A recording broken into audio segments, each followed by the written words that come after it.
When Yarlik released the Zero Geo tool-assisted speedrun with Gathering Swarm all the way back in 2022, there was one overwhelming demand from you guys.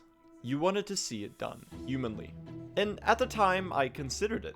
But honestly, I thought it was gonna be impossible. Completing Hollow Knight without picking up any Geo, with Gathering Swarm equipped from the very beginning, simply didn't sound humanly possible. At least, until I gave it some further thought. Because there's actually some really neat techniques and gimmicks we can employ to make it very doable. In today's highly irregular BlueSR upload, let's break down my completion of this curse challenge and go over some of those strategies, as well as theory crafting how to optimize this run even further. If you haven't seen the Zero Geo run before, this run follows the exact same route, so consider checking out this old and bad video I made on that way back when I was like 15. So, let's begin. Also, thank you for, well, almost 150k, whoa! Just like in regular Zero Geo, the first obstacle you run into is the Aspid arena. And here we run into our first big issue. Because the arena is divided into two waves, we will have to somehow dodge the Lumaflies carrying the first Aspid's Geo while waiting for and subsequently fighting the other two. How do we do that? Well, let me demonstrate the most important technique of this entire run. The Geo Orbit. By creating distance and jumping off this platform after the first Aspid kill, we can concentrate the scattered swarm into a fixed orbit. Now, we just have the tricky task of killing the other two Aspids while jump roping our swarm. With some careful positioning, we can facilitate this by making sure we're hitting both Aspids with the same nail swing. And once they're dead, it is actually possible to incorporate that into our swarm as well with the same technique. Albeit a lot more difficult this time, because we already have Geo orbiting us. But hold on, what do we do when they're dead? Something you'll notice across this video is that every Geo challenge can be tackled in two ways. Either you do the safe option, which I opted for, which entails stalling the Geo until the doors open and then quitting out to the main menu, or creating an orbit and then manipulating that orbit in order to be able to leave the room. The latter is a lot harder than it sounds, because while you can create a stable orbit by simply stopping, it's really easy to pick up the Geo in the room leaving animation. See, when the knight leaves a room, they actually continue moving with the same angle and velocity as they left for a brief period of time. During this brief moment, the Geo orbit can hit the knight and result in collected Geo. Due to this, you have to line up at the exit, get a stable orbit, and then right as the Geo hits about 2 o'clock, assuming it's moving clockwise of course, and you're leaving to the right, you jump up and out of the transition, moving you up at a 45-degree angle. This gives you just enough time in order to leave the room before the Geo orbit hits you. As you can tell though, this is pretty easy to mess up. Using the other option, I actually opted to bench in the hot springs before even entering the Aspid arena by going above, which allowed me to quit out and not lose as much time. Once the Aspids were dead, I bought as much time as I could by jumping and then quit out right as the doors opened. Once back in the game, I could simply keep going. Before long though, we reached the False Knight arena. Once again, this comes with a brand new problem to tackle. While testing, I realized that these husks in the False Knight arena actually die regardless of where they are in the room when the False Knight drops in, even if they're outside of the arena. So simply luring them outside like the regular Zero Geo won't do. Again, we have two options. And you're gonna notice a pattern here. Either we have the safe option, which I opted for, where we painstakingly lure the enemies to the bottom of the arena, kill them, and then leave and re-enter the room to despawn the Geo, after which we can kill the False Knight normally once all three are dead. Or, and this one's pretty neat, it involves abusing the game's iframe system. Just like you, the player, are invulnerable after taking damage, enemies in the game also have iframes to prevent the nail from dealing damage to them every consecutive frame that they overlap. So, if we bunch together all three of the husks at the left side of the arena and hit them with our nail right as the False Knight drops down, they are spared from being crushed by his humongous ass. Because one of them is a charging husk and the other are regular husks, it's a bit tricky to set up where you can hit all three at the same time. But if I were to push the category further, I would definitely go for this setup since it saves so much time. Okay, Editor Blue here. Apparently this only works on current patch. I tried as hard as I could to get it to work on 1.2.2.1, but the iframes are coded differently, so it just doesn't. so that's a bummer. After fully killing the False Knight and getting City Crest for a way into City of Tears, we go to get Vengeful Spirit. This segment is actually completely identical. Just like in regular Zero Geo, we simply kill the Baldur and quit out.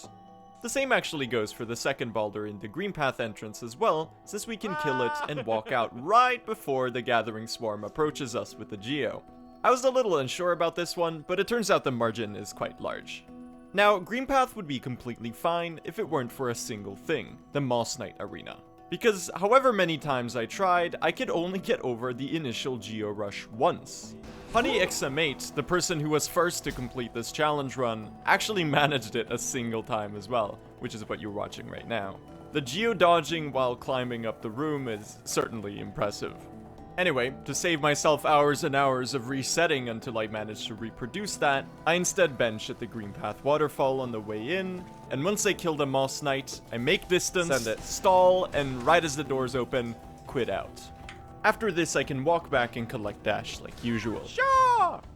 After we've fought Hornet and collected Dash, the path to Claw is quite clear.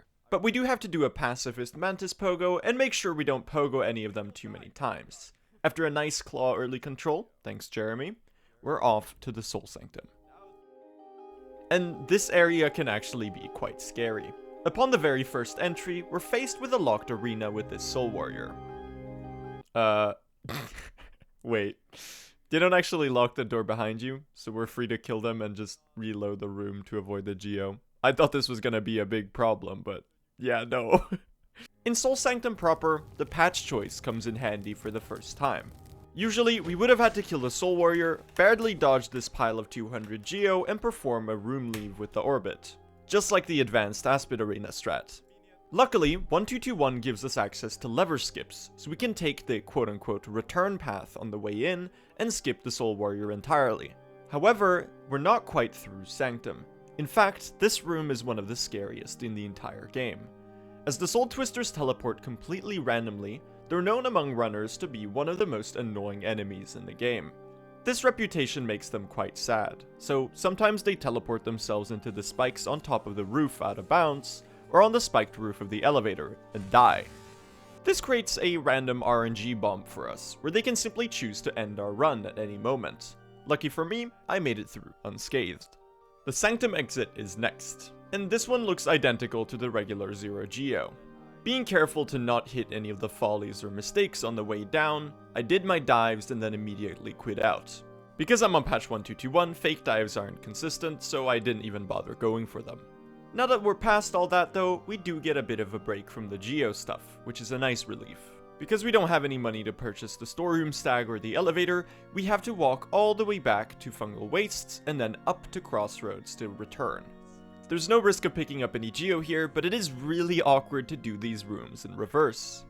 Once we've climbed all the way back up into City, we take a bench once again at the Hot Springs. And with our newly collected Desolate Dive, we enter the Crystal Peak. This area is performed just like a regular any % run. And while you watch me traverse the area, I just want to say thank you all so much for the love and support you gave to the World Record History documentary I released back in February. It's been incredibly heartening to read your comments, and I'm glad to have attempted a video that was a little bit more ambitious and that had a sense of quality that I can be really proud of. In other news, I graduated. Yay me, I guess. Woo! It looks like the current plan for me is to take a break year before I do university, so for all intents and purposes, I think I'm a full-time content creator now. So hopefully you'll get videos a bit more often, I guess. So, subscribe, question mark? Where was I? Right. And just like that, I collected the Crystal Dash. Here, we don't quit out right away, but rather move left and descend all the way down to this dark room. 1, 2, 3. 1, 2. It's easy. We're fine. We're good. We're good. Once through, we have a nice path to resting grounds below, but first we can upgrade our dive to Descending Dark. This is actually a pretty big time save since it's our only source of decent damage, which will be quite direly needed as we need to fight both the Watcher Knights and Umu pretty soon. After getting Descending Dark, we can, well, descend down to the resting grounds and collect the Dream Nail. Here, we quit back out to the hot spring we benched at earlier. Now, it's time for Umu. Using C-dash, we perform the Crossroads acid skip to enter the archives, and we dispatch Umu with Descending Dark. At this point, I was in the first attempt to get past the start of the game, and I was starting to get a bit nervous about Deep.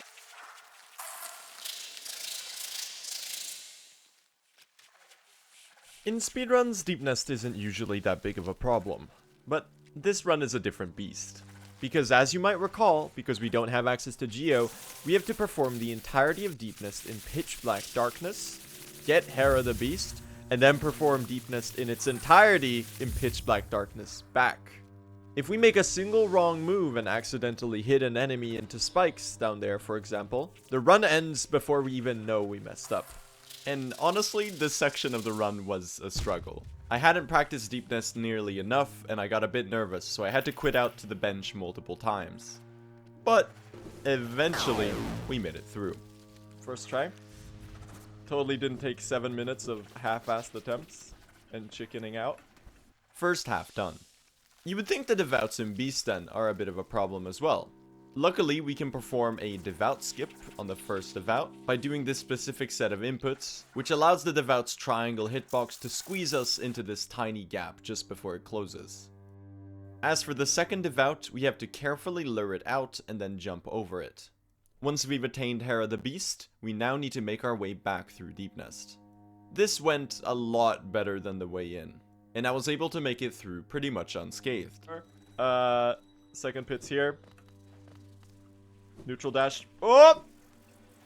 That was the scary one. Dude, perfect, man! That was so good! After benching at the hot spring once again, I returned leftward, because in order to get back to the City of Tears, we need to get the tram pass. Here, I was really careful about these husks, because if you aggro them, they have a habit of just walking into the spikes and dying. So, while traversing this room, I was really nervous about that. Luckily, we made it through fine, and I was able to traverse all the way to the tram pass with no problems. Relieved that the scariest section of the run was over, I quit back out to the hot spring, traversed the Gome section to the right, and made it to the tram. Now, some traversal. Up through the basin, across the bridge, up through the elevator shaft, to the Kingdom of Farloom. Oh, sorry, that's in a month. Up through the Watcher's Spire, and to the Watcher Knights. Check it out. I have C-dash, but I'm gonna do a triple wall-cling storage chain instead, because I'm the GOAT. I'm the fucking GOAT, dude! Holy! Dude, that was so rad! Do you know how many frame-perfect inputs that is in a row? Each one of those, 1/50th of a fucking second. That was gnarly. That was not a C-dash. I just had to include that because it was kind of cool. Anyway, Watcher Knights are easy as hell. Now, after attaining Lurien, all we have to do is return to the Black Egg Temple to finish the game. Any Watcher's Chest individuals in the chat?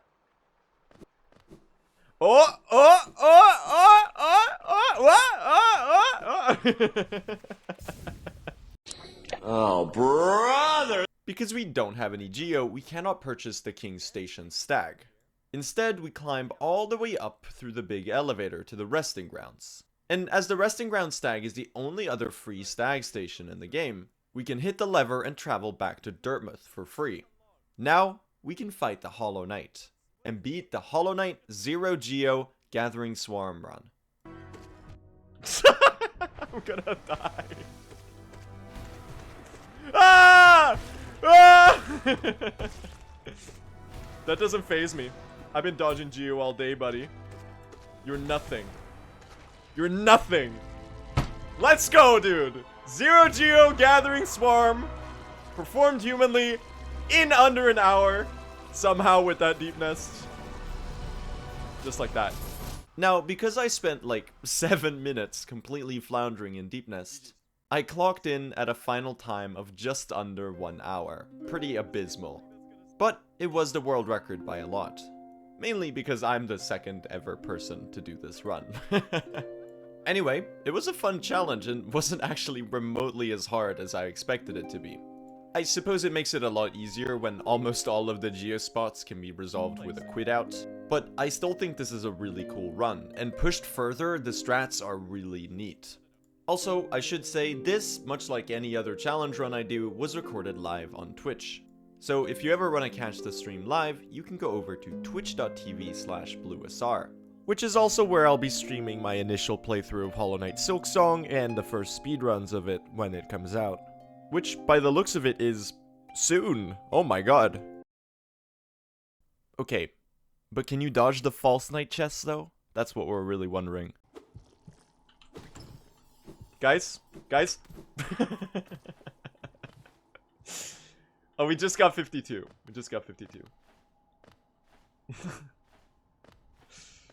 Wait, check it out. They call me a planet.